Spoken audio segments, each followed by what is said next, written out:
el programa de hoy, investigación sobre abusos en Reino Unido responsabiliza a un cardenal y al Vaticano. Realizan asamblea de los obispos de México en formato virtual y con espacios abiertos para todo el público.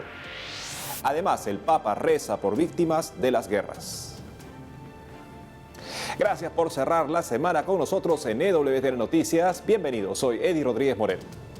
Iniciamos el programa y les contamos que en una reciente investigación sobre abusos sexuales en el Reino Unido, se responsabiliza al presidente del episcopado de la nación, Cardenal Nichols, por no haber demostrado compasión con las víctimas. Conozcamos los detalles.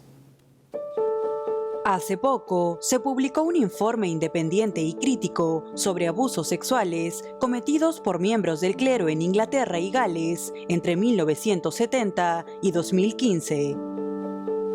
El documento de 147 páginas acusa al presidente del episcopado del país, Cardenal Vincent Nichols, de no aceptar su responsabilidad personal y no mostrar compasión hacia las víctimas de abusos durante una audiencia pública. Además, señala que el purpurado, frente a estos acontecimientos, algunas veces prefirió proteger la reputación de la Iglesia Católica en Inglaterra y Gales y en Roma. En esa línea, el texto reveló que la Iglesia en el Reino Unido recibió más de 900 quejas respecto a 3.000 incidentes de abuso sexual infantil contra más de 900 personas.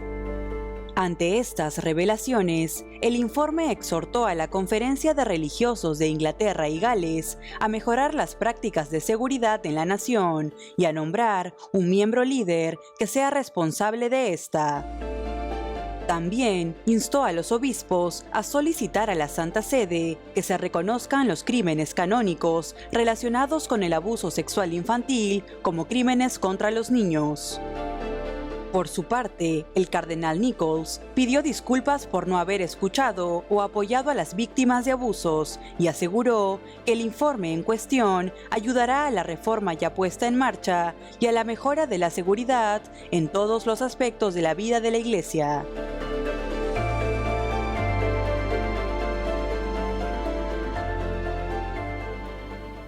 Lamentable que tenga que haber una comisión independiente para ayudar a la Iglesia a hacer luz sobre estos temas, pero si ayuda, bienvenida sea. Bueno, para que ayude, deberá contar con la ayuda de la Iglesia a todos los niveles. Por eso, el director de este informe lamenta que la Santa Sede haya sido muy difícil encontrar justamente información desde la Santa Sede y finalmente que la mayoría de la información brindada haya sido ya conocida por dominio público. Esperamos que Vos Estis Lux Mundi ayude a la Iglesia a salir de esta actitud de control de daños ante todo, para buscar sobre todo evitar y purificar los ambientes de la Iglesia donde este tipo de inconductas y corrupción se ha permitido por demasiado tiempo. Ahora nos conectamos rápidamente con nuestro corresponsal en México, Diego López Colín, quien tiene información sobre la asamblea que realizaron los obispos mexicanos por primera vez de manera virtual y abierta en algunos momentos para los fieles. Adelante, Diego. Hola amigos, los saludo desde la Ciudad de México para contarles que se celebró la 69ª Asamblea Plenaria de la Conferencia del Episcopado Mexicano en un formato 100% virtual y con espacios abiertos a todo el público. Esto por primera vez en su historia, luego de que se cancelara la asamblea el pasado mes de abril por la pandemia del coronavirus. Del 9 al 13 de noviembre, los pastores de México, los secretarios de las comisiones episcopales, religiosas y laicos se reunieron a través de plataformas digitales para buscar en conjunto respuestas pastorales concretas ante los graves desafíos de nuestra Iglesia. Para la presente asamblea plenaria, los obispos se enfocaron en mirar la realidad de la crisis sanitaria, así como la situación de la pobreza, la economía, la educación, el cuidado de la casa común, la construcción de paz y la cultura democrática con miras a las elecciones más grandes que se realizarán en el país el próximo año. Como resultado de esta, los obispos se comprometieron en crear y alentar condiciones para un diálogo sinodal en todas las diócesis del país con los ciudadanos y así platicar sobre las preocupaciones locales en un sano equilibrio pastoral. En otras noticias quiero contarles que las fuertes lluvias en el sureste mexicano han causado graves daños, dejando sin hogar y sustento a cientos de familias. Entre todo este escenario destaca el testimonio de un hombre que ha llevado fe y esperanza a la población. Hace un par de semanas se hicieron virales los videos y fotos de un hombre que se esforzaba en ayudar con una lancha de remos a los pobladores de la colonia Casablanca en Villahermosa, Tabasco, afectados por las inundaciones. Ese hombre es el padre José del Carmen Aquino García, de 31 años de edad, que hoy se ha convertido en un signo de esperanza y fe, no solo para su comunidad, sino para toda la entidad. Las imágenes tomadas por los propios vecinos conmovieron a mucha gente, pues se podía ver a aquel hombre trasladando personas, muebles o llevando comida y agua potable a los damnificados que no tenían a dónde ir. El sacerdote dijo en entrevista para el medio de la Arquidiócesis de México desde la Fe que seguirá apoyando a los necesitados, pues sin duda alguna este es tiempo de vivir la misericordia y la caridad samaritana. En relación con esto, el arzobispo Rogelio Cabrera López informó que se ha instruido a Cáritas Mexicanas para recolectar y transferir los fondos para dar respuesta a la emergencia que se vive en varios estados de la República, afectados por las fuertes lluvias del ciclón ETA y los frentes fríos. Y para finalizar quiero comentarles que los obispos mexicanos, en su firme compromiso de velar por el bien supremo de los menores y las personas vulnerables, continúan trabajando para crear espacios seguros y entornos adecuados dentro y fuera de la Iglesia.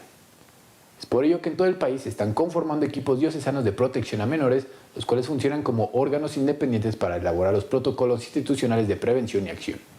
Igualmente ofrecen a los obispos y a sus equipos pastorales asesoría jurídica, canónica y psicológica para la atención integral de casos cometidos por clérigos, incluyendo la necesaria atención de las víctimas de estos, además de impartir talleres de capacitación para presbíteros, para los equipos formadores de seminarios y para los agentes de pastoral que tengan contactos con menores de edad.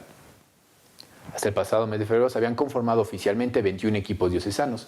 Sin embargo, durante este periodo de confinamiento se sumaron 63 más de estos equipos diocesanos integrados por obispos, sacerdotes y laicos especializados en el tema. Amigos, esta es toda la información que tengo desde Ciudad de México. Les mando a todos un fuerte abrazo hasta el estudio. Reportó para WTN Noticias, Diego López. Gracias, Diego, por la información.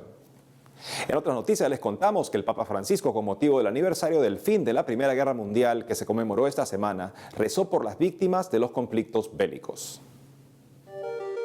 Hace poco, el Papa Francisco recordó el aniversario del armisticio que puso fin a la Primera Guerra Mundial, el 11 de noviembre de 1918, y pidió que esta conmemoración sea un instrumento de paz y reconciliación.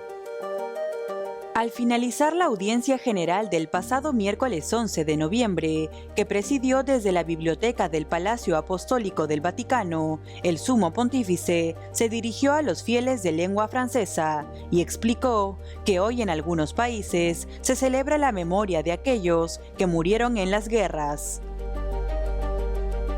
En ese contexto, los animó a que su oración por todas las víctimas de la violencia en el mundo los lleve a ser instrumentos de paz y perdón. Cabe mencionar que la Primera Guerra Mundial se libró en diferentes escenarios del mundo, aunque su principal campo de batalla fue Europa, desarrollándose desde el 28 de julio de 1914 hasta el 11 de noviembre de 1918, fecha en que las potencias beligerantes firmaron el armisticio en la localidad francesa de Compiègne. Dicho enfrentamiento bélico causó más de 9 millones de muertes entre los combatientes y más de 7 millones de víctimas civiles, las cuales fueron saldadas con la derrota de las potencias centrales, principalmente el Imperio Austrohúngaro, el Imperio Alemán, el Imperio Otomano y el Reino de Bulgaria, estados que desaparecieron tras la contienda.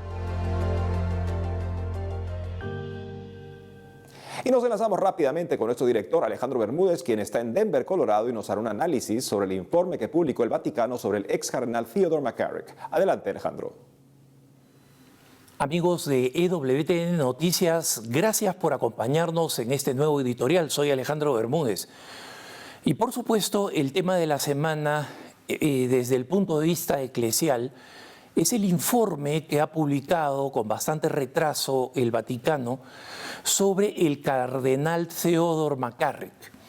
Para los que no están muy familiarizados, ustedes ya deben haber escuchado las noticias, el cardenal Theodore McCarrick fue un cardenal norteamericano, aún sigue vivo, pero ya no es ni cardenal ni sacerdote, está muy mayor, pasa a los 90, y fue una de las personalidades que tuvo una de las carreras más ascendentes en la historia de la Iglesia reciente.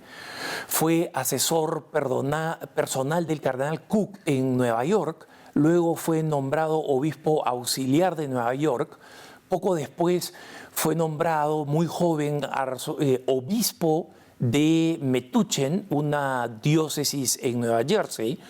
Después fue elevado a arzobispo de Newark, que es la arquidiócesis primada del estado de Nueva Jersey, y finalmente fue nombrado arzobispo de Washington, D.C., de la capital de los Estados Unidos, y desde allí fue nombrado cardenal y se convirtió en un hombre extremadamente poderoso. Primero hablaba varios idiomas, entre ellos el español. Luego era una máquina de levantar fondos y de donarlos y de regalarlos. Y en todo este proceso, él, desde que era sacerdote, fue un abusador sistemático de menores, y cuando fue obispo desde la diócesis de Metuchen, y esto se repitió en Newark y se repitió en Washington, D.C., fue un abusador de seminaristas a los cuales llevaba a una casa de playa y los presionaba para tener alguna forma de contacto sexual homosexual. Los rumores eran crecientes y los informes iban llegando de un lado al otro. Les decían a los distintos nuncios, porque digamos la carrera del cardenal McCarrick fue muy larga, llegaban distintas denuncias a los distintos nuncios que pasaron por esa posición, el nuncio Cachavillan, el nuncio Pío Lagui, el nuncio Montalvo y el mismo nuncio Viganó. Y en todo ese periodo nadie hizo nada.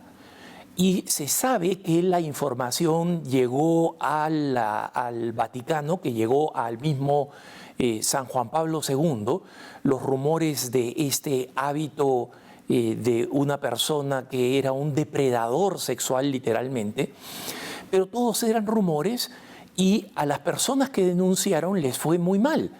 En el informe de 400 páginas se habla de algunas religiosas, algunos sacerdotes que decían esto es lo que sucede, y existen las cartas en el Vaticano que están en el informe que decían yo no lo creo, esto es calumnias, son mentiras, creo que esta persona quiere ser importante, miles de excusas.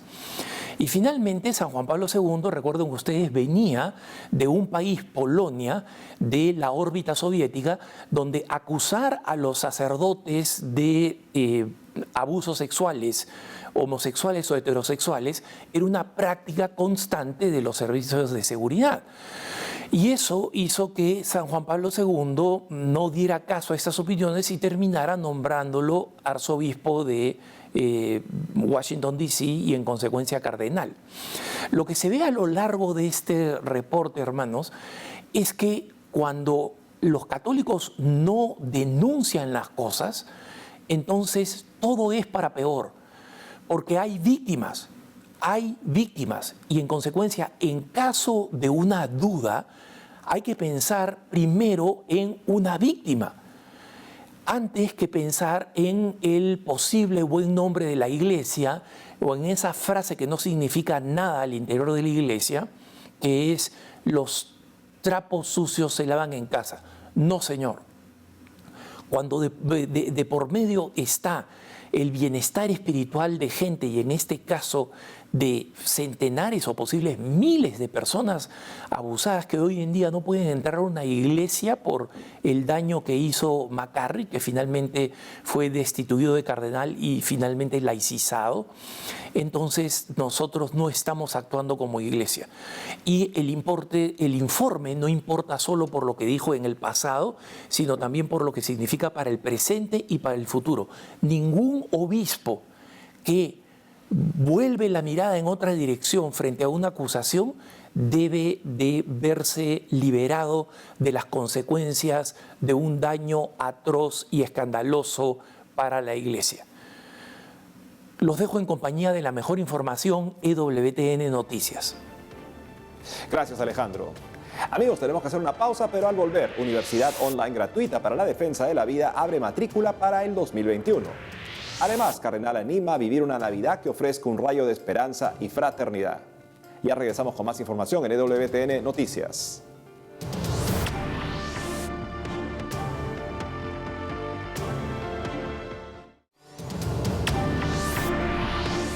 Ahora les contamos que la Congregación de los Misioneros Vicentinos en Colombia lanzó una novena por los 190 años de las apariciones de la Virgen de la Medalla Milagrosa. Veamos. Con motivo de la conmemoración de los 190 años de las apariciones de la Virgen de la Medalla Milagrosa a una joven hija de la Caridad de San Vicente de Paúl, la Congregación de los Misioneros Vicentinos en Colombia lanzó una novena titulada La Medalla Milagrosa y la Iglesia de hoy, la cual tendrá lugar del 18 al 26 de noviembre como preparación para el viernes 27, día en que se recuerda la segunda aparición de María. La congregación religiosa indicó que el objetivo de esta actividad es que los fieles reflexionen de camino al bicentenario de las apariciones, que en la Medalla Milagrosa se ve a María, pero también a la Iglesia, que ayer como hoy sigue siendo perseguida, maltratada y herida en sus más pequeños miembros.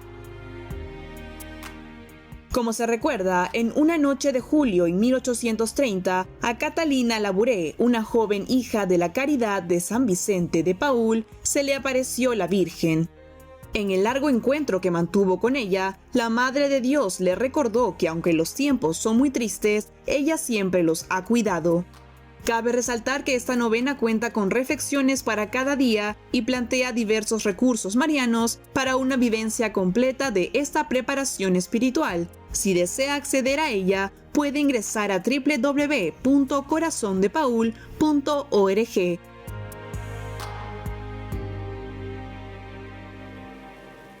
Y seguimos con noticias desde Colombia y por ello nos conectamos con Lida Lozada, nuestra corresponsal en el país, quien hoy nos informará sobre la diócesis de Barranca Bermeja, que se prepara para fortalecer su trabajo pastoral en favor de la reconciliación. Te escuchamos, Lida. Compañeros y estimados televidentes, hoy los saludo desde la ciudad de Barranca Bermeja, ubicada en el departamento de Santander. Concretamente estoy en el malecón. A mi espalda está la escultura del Cristo petrolero, denominado así por la riqueza de ese recurso natural en esta zona. Justamente ahí detrás también podemos observar la refinería. Y desde aquí les comento que la diócesis de Barranca Bermeja se prepara para fortalecer su trabajo pastoral en favor de la reconciliación cósmica. Este será el tema protagonista de su misión durante el 2021. Así precisamente serán proyectadas las actividades este martes 17 de noviembre durante la Asamblea Diocesana de Pastoral que precisamente tendrán. Allí también realizarán un balance de lo trabajado durante el 2020. Precisamente hablamos con Monseñor Ovidio Giraldo sobre este tema. Y el año próximo, el año 2021, será el tercer año de este trienio de reconciliación. Y se llama reconciliación cósmica, reconciliación con el mundo, desde la reconciliación con Dios, desde la verdad de Dios en Jesucristo, desde el encuentro y reencuentro entre nosotros como hermanos, como el Papa lo ha insistido, como habitantes de la casa común, como compañeros de viaje, viajeros de la misma barca. Vamos a abordar entonces también el mundo, el universo, y ahí entra la ciencia, la técnica, entra la industria, todo lo que nos rodea, que por naturaleza o por transformación. Muy importante también para avanzar en la conciencia de la importancia de la relación con Dios, con el hermano, con el otro y con el entorno y con el mundo en general, con el cosmos. Y en otras noticias, la cantautora católica colombiana Ana Bolívar, nacida en la ciudad de Bogotá, quien ha sido ganadora de la Sacrofónica de Expo Católica y ha tenido la oportunidad de presentar su arte en otros escenarios de América Latina y el Caribe, nos comparte por estos días su segundo trabajo discográfico denominado Modo Milagro. En este álbum y a través de los diversos temas, Ana busca compartir y expresar el amor de Dios de distintas maneras y hecho precisamente milagro. Allí participan también otros artistas de diferentes países. Ana nos comentó cuál fue su inspiración para este trabajo. Modo Milagro es una propuesta de acompañamiento musical, espiritual, en la fe, en el amor, a esos momentos de nuestra travesía que es la misma vida, por la que pasamos y necesitamos de nuestro capitán generoso y amoroso que dio la vida por nosotros, que es Jesús. Son 10 canciones para ver la vida de otra manera. Es una propuesta, como venía diciéndoles. Entonces me hace muy, muy, muy feliz podérselos compartir, porque estas canciones primero han pasado por mi vida, han pasado por mi corazón y me han enseñado mucho de cómo apreciar en los pequeños detalles milagros que vienen solamente del cielo. La inspiración de estas 10 canciones fue ver dentro de lo cotidiano el obrar de Dios. Creo que a eso estamos invitados nosotros, no a ver el mundo desde Dios, sino a ver a Dios ocurriendo en el mundo, y de eso se trata Modo Milagro. Precisamente le preguntamos también a Ana cuáles son los planes que tiene a futuro, lo que viene para ella, y esto fue lo que nos contó. Dice Fluiré, que es la primera canción del disco, que el trayecto de mi travesía se ha dirigido y se ha definido por tu voluntad. Yo estoy en esa disposición, pero sí mi proyección y mi corazón están apuntando hacia las personas, una comunidad digital que se llama La Barca, donde nos llamamos tripulantes de nuestro capitán Jesús, y nos reunimos, nos escuchamos, cantamos, oramos, y eso es lo que quiero, su voluntad y la cercanía con sus favoritos, y sé que Él, como dice otra de las canciones, alejará de mí lo que no sirve y me dará justo lo que necesito, y eso es lo que le pido. Todas las canciones de Modo Milagro ya se encuentran disponibles en las plataformas digitales. Muy bien, amigos, esto es todo por ahora desde Colombia. Gracias por estar atentos. Informó para EWTN Noticias Lida Lozada. Muchas gracias, Lida. Por otro lado, el obispo de Port Louis en Mauricio, Cardenal Maurice Piat, animó a vivir una Navidad que ofrezca un rayo de esperanza y fraternidad. Veamos. El obispo de Port Louis en Mauricio, Cardenal Maurice Piat, pidió vivir una Navidad más unida y con creatividad, ser pequeñas antorchas vivientes que difundirán la luz de la esperanza en medio de las dificultades de la pandemia de COVID-19. En su mensaje titulado Atrévete a una Navidad unida, el cardenal Piat indicó que brinda su invitación cristiana un poco antes para dar espacio a la reflexión.